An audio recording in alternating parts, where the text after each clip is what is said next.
காத்தாயி அம்மனின் அருளடியவர்கள் அனைவருக்கும் வணக்கம். இன்றைய தினம் மகிழ்வான செய்தி உங்களை வந்தடைய வாழ்த்துகள். அபிராமி அந்தாதி பாடல் எண் 67. பகைவர்களை வெற்றி கொள்ள இந்த பாடலை படியுங்கள், கேளுங்கள்.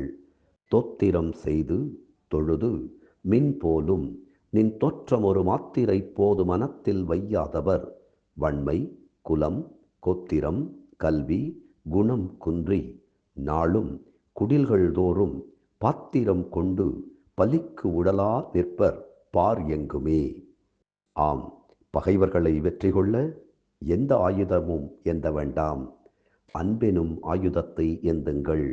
அம்பிகையிடத்திலே சரண் புகுங்கள்.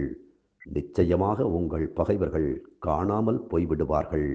அபிராமி அன்னை தாயே, மின்னல் கொடி போன்று ஒளிரும் உன்னுடைய திருமேனியை தினம் தினம் தொழுது தோத்திரம் செய்து ஒரு நொடி பொழுதும் மனத்தில் வைத்து தியானிக்காதவர்கள் தங்களுடைய கொடை குலம் கோத்திரம் கல்வி குணம் யாவும் தேய்ந்து அழிந்திட அவர்கள் வீடு வீடாக பாத்திரம் ஏந்தி பிச்சை எடுப்பார்கள் என்று அம்பிகையை வணங்காதவர்களை அபிராமி பட்டர் சொல்கிறார்.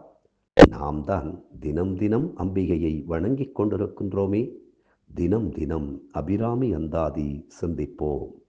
அப்படியே நம்மை அணைத்து காக்கும் காத்தாயி அம்மனின் திருப்பாதங்களையும் சிந்திப்போம். அப்போது நம் தீய வினைகள் சிந்திப்போகும். பகைவர்கள் யாரும் நம் பாதையில் வரமாட்டார்கள். பகைத்தல் என்பதே இல்லை, உவகை மட்டுமே நம் வாழ்வுக்கான எல்லை. நன்றி, வணக்கம்.